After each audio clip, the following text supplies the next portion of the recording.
All right, so third series, we already did be kind, we already did be courageous. Now we have to do the third one, which is the turn, be patient. So I come to you today to tell you why you should be more patient and why it matters. We live in a world where every day we're in this fast pace. You got people driving down the road, texting, you got people driving, doing makeup. I saw a lady drive down the road and reading a book. But there's the point about being patient. Once again, it always ties back into the other lessons about being kind. Everything really stems from that. You don't know what it took for that person to get out of their bed. You don't know what it took for that person to put their shoes on. So your patience and how you see the world and how you set yourself in it matter to set next person. So there are many times where I'm doing store visits. I'll be somewhere and there's someone who's being really impatient with someone, or someone who is just being mean. And by me cracking a joke or being patient or kind of asking a probing question about what's going on, you kind of break that ice. There are people who are going to come to you with problems. There are going to be people you deal with who are a problem to you. And you have to be the one who is patient enough to see them through. If you're not thinking about patience and what it means, then you're doing yourself and them a disservice, because there are going to be times where you have to figure out how to communicate and articulate language to a person that they may not be getting it. Sometimes you might have to dumb things down. Sometimes you have to maybe go all the way around. It doesn't matter. What matters is what you are trying to do for said person. And that is the most important thing I could tell you about anything that you want to do when it comes to people. You have to try to be more by being patient. And that's hard. Being patient is extremely tough because we as human beings, we operate in different ways and patterns. There are a lot of people who just think, F it, I don't have to be patient. So they're going to make your life patient. Now, if those people don't want to be patient and make your life hard, I'm not saying be patient. I'm saying run away. Unless you have to deal with them. But as far as my people out in the retail world, anyone who deals with a customer, what I'm saying to you can help you here. But like I tell anyone that the store visits that I do, I've had to learn how to acquire a sense of patience, because I'm the type of person that if you are wasting my time, I'm going to cut you out of that and find a way to get it done. I had to learn patience in the retail space when I managed people, that not everyone moves to your speed. So you have to learn how to gauge people that you interact with and then divvy up directions for them in a manner that gets you the end result in the time frame you want. Now, that's a mouthful. Really easy.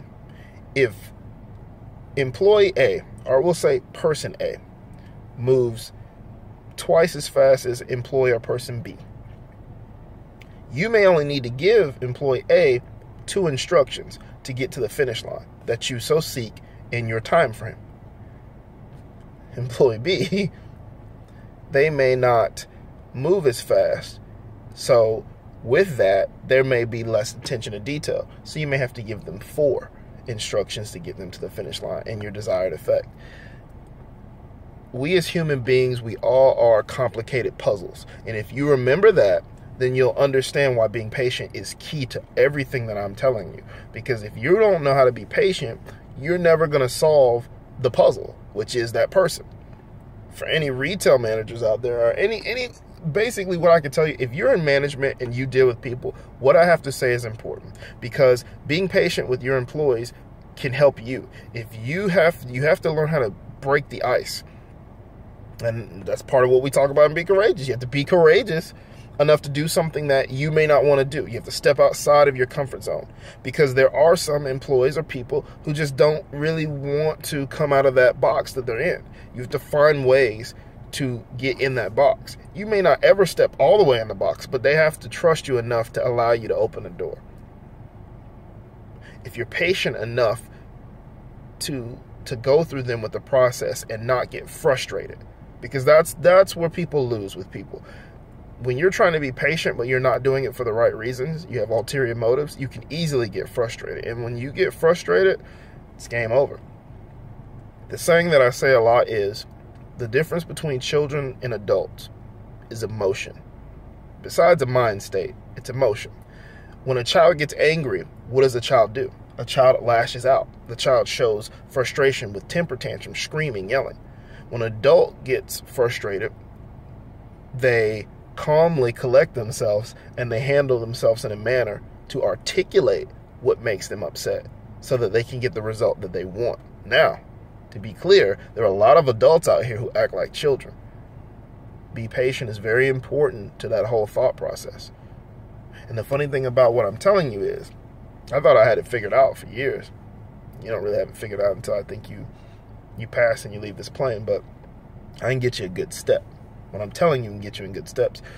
In the last 3 years, I've had a son, and it's amazing when you have a child, because you go to another level. You think, oh, I've seen a lot.